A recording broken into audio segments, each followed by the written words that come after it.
Antarctic Life Tools Part 2.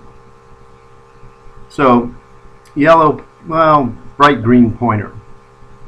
Here, we got a TV set. And here we got a school.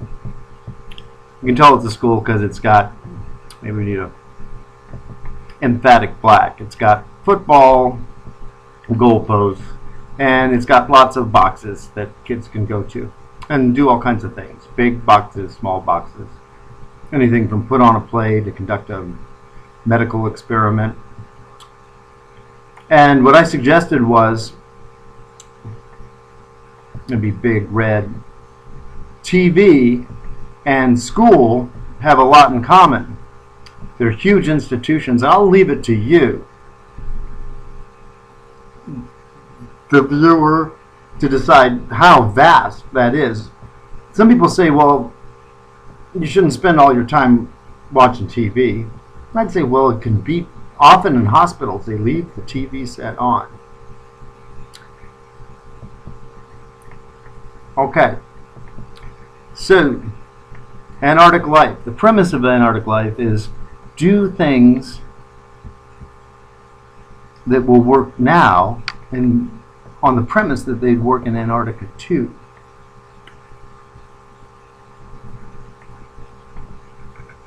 So, make your own weather using things like chemtrails, but instead of it just being weird and it affects people, you use it and freeze it and create domes with microwaves.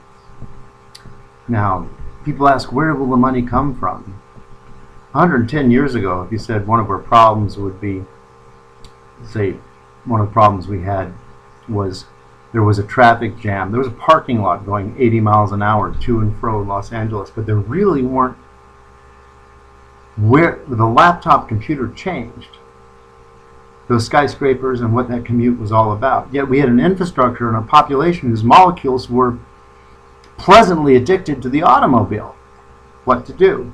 More leisure time. What does the TV set afford people? If you can learn things on a TV set or a screen like this one, you got more time to think them over. You don't have to go there to see something.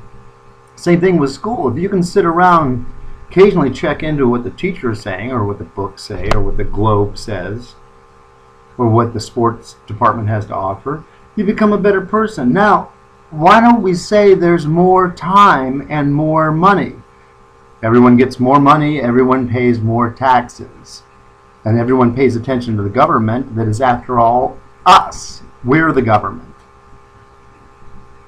Okay?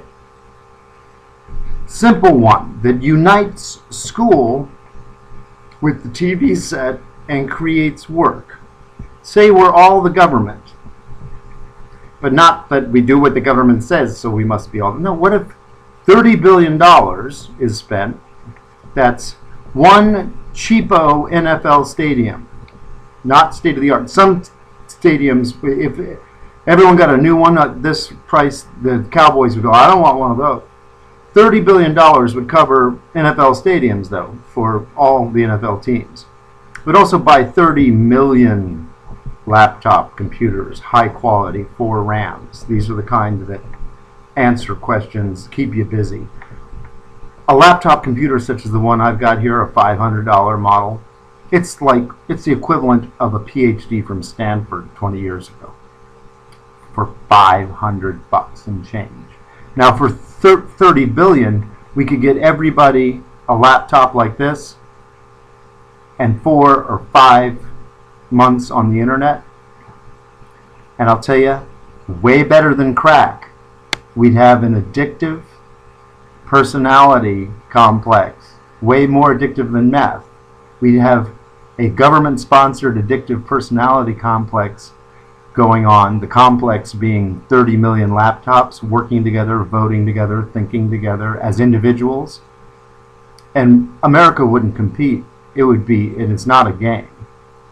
We would transparently lead from the ground up to the rest of the world. So TV is like school. And school is a place where a bunch of people can get together. 30 million laptops. These are the sort of things we can start to agree on and start to think about how we spend our time with TV and how we as a group spend our time at school. But over this medium, we can vote, and not on a hunch, and not on a prejudice. And that beautiful place that we all possess called now, that is each our own, yet we can share it, where the facts can meet the truth.